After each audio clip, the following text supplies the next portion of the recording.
this package arrived this morning, and inside are night vision goggles that I ordered from AliExpress. Now I ordered these about 2 weeks ago and they just arrived this morning. So let's get stuck in and unbox them and see, do they actually work and are they any good?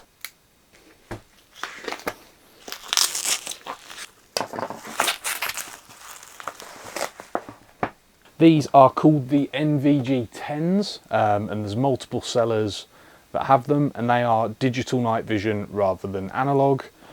So we just take the lid off the box. So we've got the little instruction booklet, which surprisingly is in English. It's a little carry bag pouch here, which, all right, nice to be included. We've got the device itself, but let's have a look in this little box first.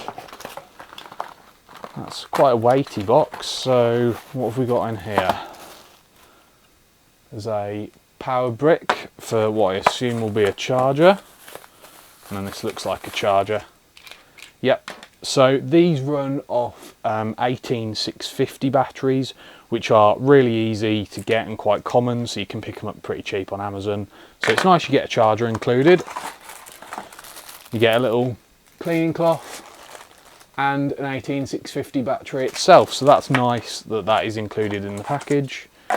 We've got it's not really a Rhino mount, but it's the mounting device, so this will clip into the NVG mount on the front of the helmet, and then the goggles will attach to this arm, I assume. But that's all that's in that little box there. So let's have a look at the NVG themselves. So there's this little mounting device here with some screws. So I imagine that will screw into the goggles and then that clips onto the arm. And then here is the monocular itself. So here we've got the device fully assembled with the arm mounting system. So overview of the exterior. The battery compartment is here, taking that 18650 battery. You've got your IR illuminator and the lens. These are digital, so there's a little screen in here which will display the heads-up display. The arm itself doesn't feel like the highest quality. The locks are, you've got these 3 locks and they're all just friction based, but it doesn't feel super high quality, so I'd imagine the arm will break at some point. You've got your controls on the rear of the device here, so power and then a left and right select key for, I imagine, changing settings. So as you can see, we're outside now waiting for it to get dark. I reckon there's about 15-20 minutes of ambient daylight left, so pretty soon it's going to be nice and dark and we can power these up and see what they're like actually at night. So I'm just going to go for a little walk here. So I'm currently running these on IR level 1. The eye relief is pretty terrible on these. You have to get it pretty perfectly lined up.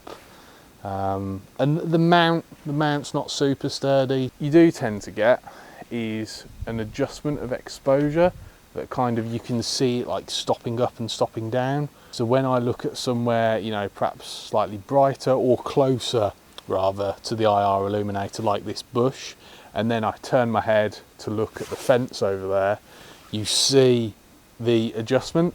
Like it takes like a little bit of time just to adjust that exposure, so it's not completely seamless, and it doesn't happen. I mean, I've just turned that light on because it's on a sensor, so that was a little bit blinding. But yeah, IR level 1, I mean, we've got a little bit of ambience in the distance from houses nearby, because I do live in a suburban area. I still can't see any stars though, just because of the amount of cloud cover tonight, although I can make out detail in the clouds, so you know, that's pretty good. Looking at darker areas, like looking up at the trees, I can make out individual leaves. I can see, you know, I can see branches. I can see in plenty of detail. So like you'd have absolutely no trouble identifying targets with this thing. Let's go full send level 3. So yeah, I mean, that's getting you a little bit more detail in the darker bits of the image and the stuff that's further away from the. God, those dogs are going crazy. The illuminator is doing its job pretty well. I mean, if I cover up the illuminator, if I can find it, where is it? Where are you? No, that's the lens. Right, okay, that is the illuminator. I'm just stupid. So if I kind of half cover that, you can really see how much of a difference that illuminator is making. I think for airsoft use, if you want to run these at an occasional night game, I think you could easily identify targets and you could easily get some kills with this. The one consideration would be you would need an IR laser, which I have. So that's going to be the next step, is testing that alongside this with a rifle and a target. It's going to take some practice learning to walk with these. You just feel unsteady, and I think part of that is because of the latency, and part of that is just not being used to seeing through nods. You'll have to excuse the refresh rate on the screen and the upside down text, because I'm currently holding my helmet upside down. But you know, you can see there's my camera. And this is without the IR on. So I'll just put the IR on and you can have another look. So this is with the IR illuminator on level 2. And you can see up close it's throwing a decent amount of IR light onto stuff. And you can sort of see the beam there. So we're seeing literally all the way to the end of the garden in pretty good detail. It looks a bit clearer to the eye. My phone's just having a hard time focusing on the screen because it's so close. Like I said, I think for that sort of 300 quid price mark that you're paying for these, I think they're an absolute win. I'm going to be interested to actually use them in a game, and I will feed back after that in terms of how it goes and sort of battle tested feedback on these. But for, you know, just a little walk around the garden there, you know, as I said, it's going to take some practice. I think I'm going to have to run some drills with these on, and actually, you know, get some time on gun with them, to really get a feel for them. Based on those first impressions, if you are really serious about night vision and there is something, if you are running them in a scenario where your life depends on it, this is not the solution for you.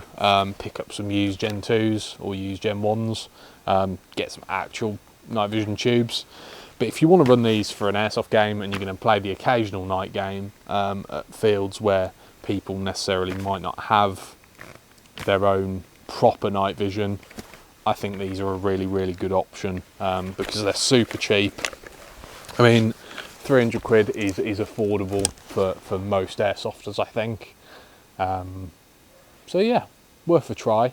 But I'm gonna see how they perform in a game and we'll go from there.